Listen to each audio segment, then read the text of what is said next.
And we know crowdfunding is a lot of work. So what we did was create a system. We're like, okay, cool. So we know it's a lot of work. What work do you have to do? And we really broke it down for you, going, okay, 3 months out, do this. 2 months out, do this. 1 month out, do this. And really give you a system to follow. So you just like check the box and do all the work. So that's really what we created. So we started with the book, and then we did an audio series, and we just did a video coaching series as well. Excellent. Mark Netter. So Mark and I met at the very beginning of his preparation, and he also is big on spreadsheets and Google Docs and stuff. Actually, I think you may have been one of the most, besides Carolina Hoyas, who's sitting in the audience, who also had a successful campaign, you may be one of the most, and I use this word fondly, anal, with spreadsheets and charts and stuff. But now that you went through it and it's done, what was one thing that you wish you had known before we began? I think that the thing that I underestimated was how much personal outreach is involved.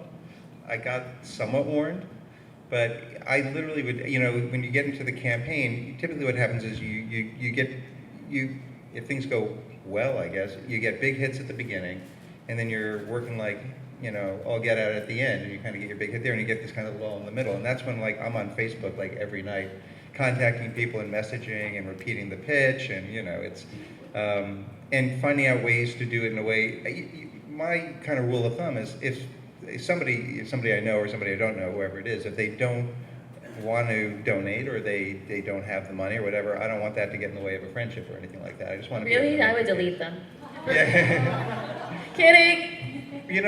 One thing, is a lesson that I heard before I started was that nobody really wakes up in the morning wanting to give money to a project. What they want to do is participate in something cool or something meaningful or something that they think will help the world or say something about their own values. So with Nightmare Code, with our movie, a lot of it was, the people that knew me was supporting me as a director, people who knew I'd always wanted to make a feature and had never had the chance before, and we had gotten funded to X point, but we needed this much more. Other people would get into the, the video we made and the ideas behind it, and, we'd get people that I didn't know who would be contributing. Some of them got into it because the rewards were cool. One of our rewards, when you all see the movie, is that you could actually donate for a place in the movie, and we actually had different levels depending how many other people are on the screen with you and how big you are, and it's a really important plot point in the movie. And so it's not like an add-on. It actually helped us to finish the movie. And by that he doesn't mean come to set, be in the movie. It wasn't one of those kinds, because this is a post-production campaign. But the movie is based around computer technology. I don't want to give anything away, but so that reward was actually to just turn on your camera and record yourself for 30 seconds, and your face ends up in this really pivotal scene where things are going haywire. My face is up there, and all your faces are. There's a really cool spot. Yeah, I think we had over 60 people. I may even be. I don't even remember the numbers, because even managing that data was like insane afterwards. But yeah, I think that the biggest thing is that it really involves you have to be able to put a lot of time into it. And one thing which I kind of expected before and planned for, but which I think is just really important to emphasize, it's depending on the size of your campaign, you can't do it alone. And because we had some money still left in our budget from our production and post-production, I was able to put a certain amount of money towards hiring people to do various things, and Leah referred me to a great graphic designer who, in fact, if anybody wants to grab one of these cards with our announced dates and all that, I've got these up here, giving out here at the end, and she did the poster. I'll give her a plug, sincerelyg.com. She's just out of college, so she's very affordable still, but she does amazing campaign graphics. Yeah, and our video editor, Dave Edison, who is like a saint, and not only did our regular video, but we did a behind the scenes, we did a thing where we talk about technology, it was great. And you need to have that team. You need to have people that are even involved with responding to people who have contributed to your campaign. Because even with that, you'll be incredibly busy. Absolutely. Dan, you just finished up your, literally 48 hours ago, you just finished up your second successful campaign. So, in your experience now with 2 under your belt, one a long time ago when this was new, and now one where it's kind of a little bit saturated of a market, what do you think makes a campaign successful, and did you find it harder to fund this time around? Well, the thing we just did was for another film. This one's called Bernard and Huey, and it's based on a 29-year-old script by Jules Pfeiffer, the comics artist from The Village Voice, and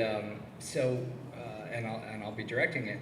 So it's kind of similar to the other one, and it's an indie film, and this is really the beginning of it. That's not, we did a $10,000 goal, and we made it to almost $28,000.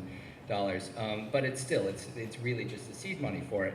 So I think I think you're right. The market is much more saturated now. Like filmmakers, especially other filmmakers, are like, oh dear God, another one of these. So you've got to do some interesting things. So we had that rise at the beginning, and we knew we'd get a rise at the end. But what do you do in the middle of your 30-day campaign? And I looked get naked and run through the streets with signs. Pretty much. Next time we'll do it. But we So I looked at Kickstarter, and any of these things, the campaigns that do the best are not films, they're not artistic projects, they're inventions and high-tech things, Legos that light up, make $1 million in a day. So we thought midway through our campaign, let's come up with an invention, give it as one of our rewards, and essentially turn it into an invention campaign. And so I happened to come up with a new lens invention, where you use a magnifying glass with one hand and like a little lens on the other hand, and it's like a whole different way of using lenses. I reinvented the camera, and but we figured out a way to sell these things. And you're calling it, his last name is Mirvish, not Nervish, Yeah, as you see close here, enough. but you're calling it the Mirvish The scope. Mirvish scope, yeah, I may as well stick your name on it. And so, and so we could do this as a $35 reward. We figured we could make this thing for like, under $5 or something. And I just thought, well, it's kind of a gimmick, maybe a couple filmmakers would be into it. So, but IndieWire picked up the story, and we shot a whole new video for it. And now we have 100 orders for these things, and we have no idea how to make them. But the point is our trajectory just kind of kept going up, because this was this cool reward, and I knew, a third of our people would be filmmakers, or a quarter of them, and they'd be interested in this thing. So that was kind of a nice little twist on things. We also shot a lot of additional video. I mean, I had 6 months earlier, I had filmed Pfeiffer, who's 86 and lives in the Hamptons. I shot, about 2 hours of footage with him, and a lot of that is in our primary video.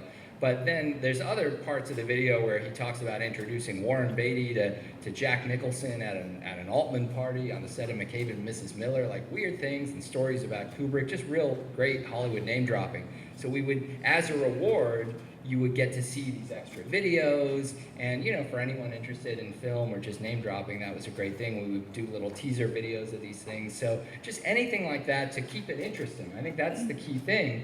Like, you get that initial push, and people are either interested in your film or your project, or they're not. But then how do you keep them interested in that mid campaign? And so that's kind of the fun of it. Or you run around naked, whatever it takes to keep the story alive and fresh, so you're not sending the same message to all your friends every day. You're sending a slightly different message to all your friends every day. It's definitely about content. You have to have new content every single day. Whether that's a behind-the-scenes shot of you guys at Starbucks, whether it's 3 a.m. and your eyelids are closing and you've got toothpicks, but people like to see behind the scenes, whether it's a camera, whether it's a video.